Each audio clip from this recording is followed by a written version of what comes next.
ملاحظہ کی اور یہاں آپ کو بتائیں قائم مقام چیئرمین انٹر بورڈ غلام حسین سہو نے طلباء و طالبات کا مستقبل داؤ پر لگا دیا۔ فرسٹ ایئر کے طلباء اسکروٹنی نتائج کے منتظر، چیئرمین ول دینے سے گریزاں ہیں۔ صورتحال کے باعث سینکڑوں طلباء کا مستقبل داؤ پر لگ گیا ہے۔ طلباء و طالبات کی بڑی تعداد والدین کے ہمراہ انٹر بورڈ کے باہر سراپا احتجاج۔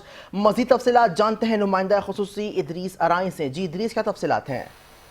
جی بالکل، انٹر کے جو اسٹوڈنٹ ہیں، سینکڑوں اسٹوڈنٹ ہیں، اور وہ اپنے والدین کے ساتھ جو ہیں وہ انہوں نے باقاعدہ انٹر بورڈ کے سامنے احتجاج کیا ہے، اور یہ وہ طلبہ طالبات ہیں جنہوں نے اسکروٹنی کے لیے اپلائی کیا ہوا تھا، کیونکہ ان کا جو رزلٹ آیا تھا وہ رزلٹ شہر کراچی کے جو طلبہ طالبات نے ان کے لیے مناسب نہیں تھا۔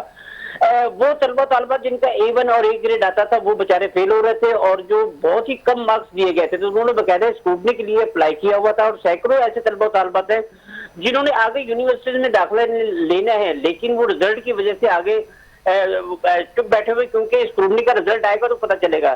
طلبہ طالبات سے ہماری بات ہوئی تو انہوں نے یہ کہا ہے کہ بھائی ایسے اسٹوڈنٹ جو انٹر بورڈ کے جو چیئرمین ہیں وہ غلام حسین سعود صاحب، وہ ہمارے جو اپروول نہیں دے رہے اسکروٹنی کا، جو ہمارا ہم نے اپلیکیشن دی ہوئی ہے اس پہ اپروول نہیں دے رہے کہ بھائی ہمارا کیا رزلٹ ہے، کیونکہ ہم نے بہت اچھے پیپر دیے تھے، بہت اچھے وہ ہے۔ کئی اسٹوڈنٹ ایسے بھی ہیں بیچ میں جن کو فیل کر دیا گیا جبکہ وہ آلریڈی پیپر دے کر آئے ہوئے تھے، تو وہ اپنے والدین کے ساتھ سراپا احتجاج ہے۔ ان کا یہ کہنا ہے کہ ہمارا سال ضائع ہو رہا ہے۔ انہوں نے باقاعدہ وزیر اعلیٰ سندھ سید مراد علی شاہ اور وزیر تعلیم سید سردار علی شاہ سے باقاعدہ ریکویسٹ کی کہ خدارہ کراچی کے طلبہ و طالبات کے ساتھ ایسا سلوک نہ کیا جائے، اور جو اسکروٹنی کے لیے دیے ہوئے تھے اپلیکیشن وغیرہ دی ہوئی تھی اس پہ امپلیمنٹ کرتے ہوئے فوراً اپروول دی جائے، تاکہ ہمیں ہمارا رزلٹ پتہ چلے اور ہم آگے جو تعلیم حاصل کرنی ہے اس کے لیے ہم اپلائی کر سکیں۔ تو وہ طلبہ طالبات نے باقاعدہ حکومت سے یہ ہے وہ مطالبہ کیا ہے۔ جی تفصیلات کے لیے شکریہ ادریس۔